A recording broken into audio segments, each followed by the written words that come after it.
This is one of the strangest things that has happened to me since I started publishing my books.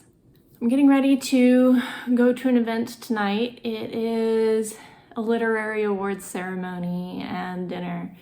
And I had a very strange experience leading up to tonight, which was I had two books that ended up being nominated, one for the adult category and one for the YA category for fantasy.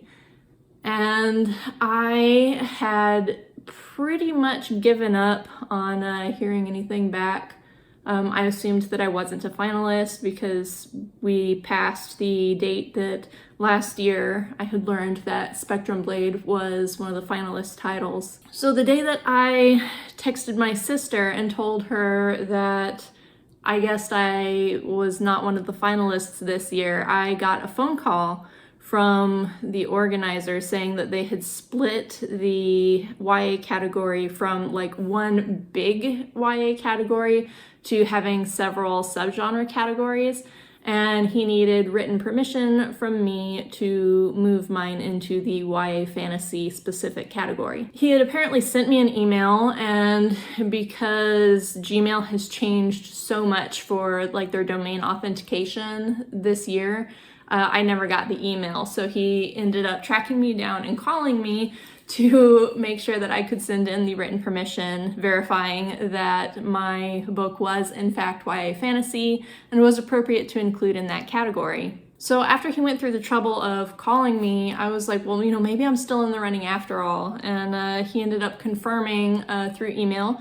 And then I found out through a weird way that I was going to be a finalist, not just for one category, but both of my books were finalists in their respective categories, and that I lost.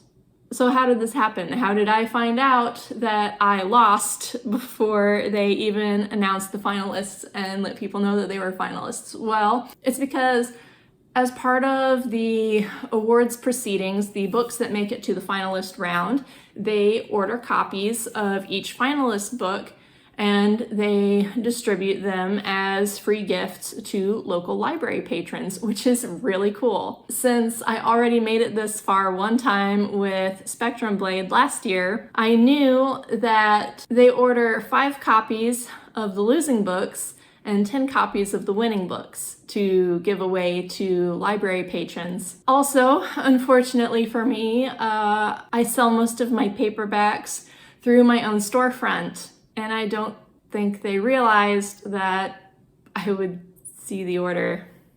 So on the plus side, having them order 5 copies to give away to get 5 new readers into either one of my series, that's pretty exciting.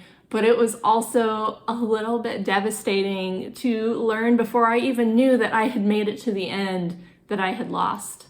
Several of the people from the local writers group are also finalists, so after I thought about it for a while, I decided it was a good idea for me to go ahead and go anyway, just because, it lets me connect with other writers, it gives me some presence here in this area, and it also gives me a chance to support my friends who have a chance of winning because they didn't get to see their orders to see what the awards committee purchased.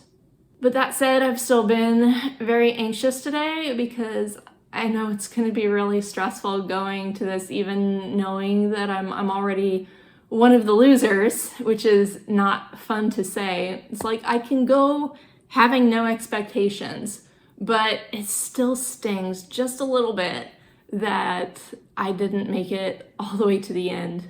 And this would not be the first time that I won an award. And then, 𝗓𝗏𝗧𝗏 was a finalist last year for this award, which that's nothing to sneeze at. And that I had 2 separate books make it all the way to the finalist round in their respective categories this year. I know that's really good, and it's something to be really proud of because these are people who their whole living is books. Their life is books. They live and breathe books. That said, I also am aware that what I write is not exactly what they're looking for, because they tend to really value books that have a lot of social commentary in them, books that are going to be, you know, like relevant with a message that's powerful, that'll resonate with people. And that's great, and those are wonderful books, but I'm also okay with saying that most fantasy books are not going to be that. That's what I write, and I'm okay with that. So I know I'm at a disadvantage because I'm already missing a lot of the social issues and the political statements that they want to see in what they consider impactful fiction. They're not wrong for calling it that, but it also always makes me feel a little bit out of place, because it's like, well, you know, we've got books about wars and about poverty, and then I'm here and I've got a fantasy romance. That's a great contender, but it still made it to the end, and I should be proud of that, and I am proud of that. But man, it would have been nice to have that little trophy for my shelf. I'm still hoping that it'll end up being an enjoyable night. I am looking forward to seeing what titles won. So I'm very grateful to the people who did nominate my work for this. It really means a lot to me that there are people out there who believe in my work this much. But I'm also aware that the books that made it were probably hindered a little bit by the fact that both of them were book 3 in their respective series.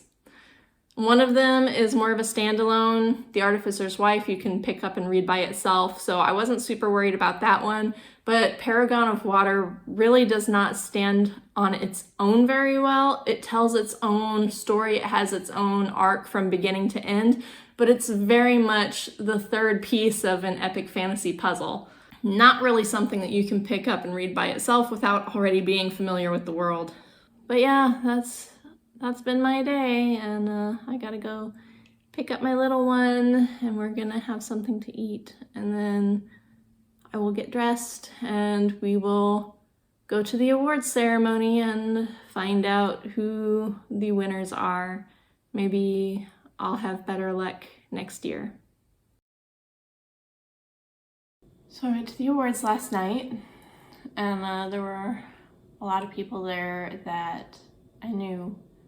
And they changed things a little bit from last year.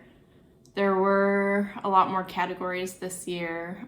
They had added quite a few that allowed better sorting for niches, because like previously they had not had a section for short stories, and they also divided several of the awards into genre categories. I think I mentioned that before, but it was a night, so I forgot some of what I said yesterday when I was filming. My husband showed up shortly after the awards started. So he was there, and it's like the very first thing he did was, you know, reach over and give my hand a squeeze. And he looked a little bit worried, but I was doing okay. You know, there were a lot of people that were there who I knew, and it felt really good to be able to be there to support them, to cheer for them. But they changed some things, and I guess I didn't really know what to expect after all.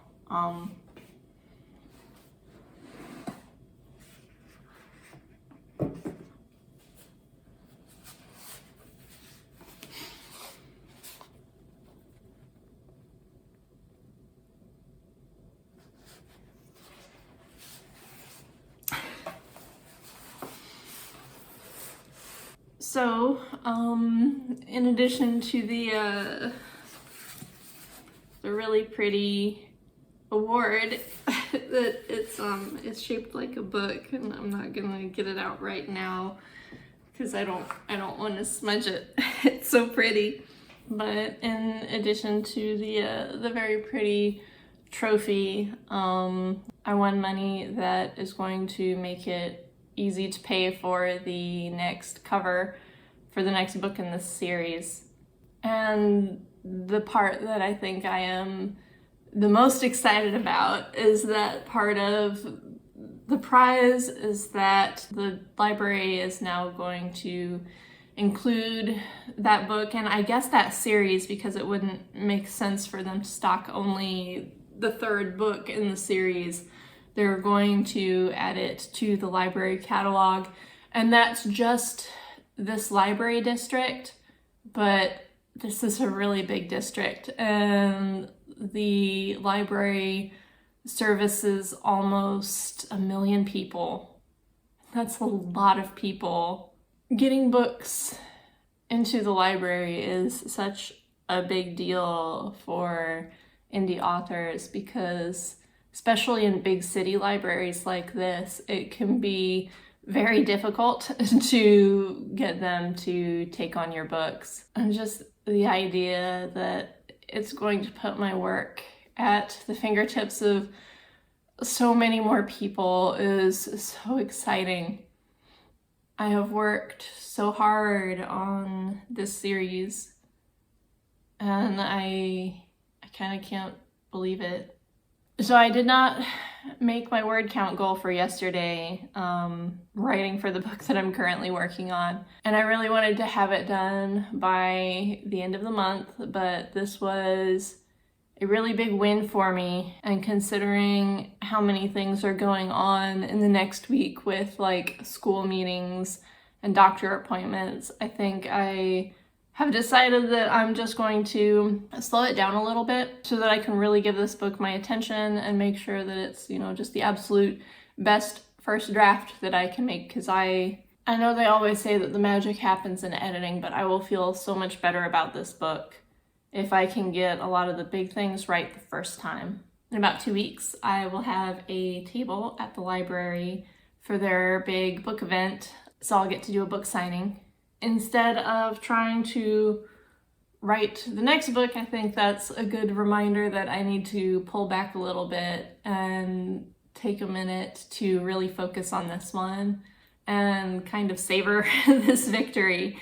So I'm going to spend today running errands and picking up the last few things that I need to be able to set up my table for that event. I'm going to try to film some writing vlogs across the next couple of weeks as I finish The Witch and the Worm. Hopefully have a chance to talk about that book a little bit more. And yeah, I don't really know what to say. I'm still a little bit speechless after all of this. So I'm gonna stop there. Take care and come back soon for more updates about the next book.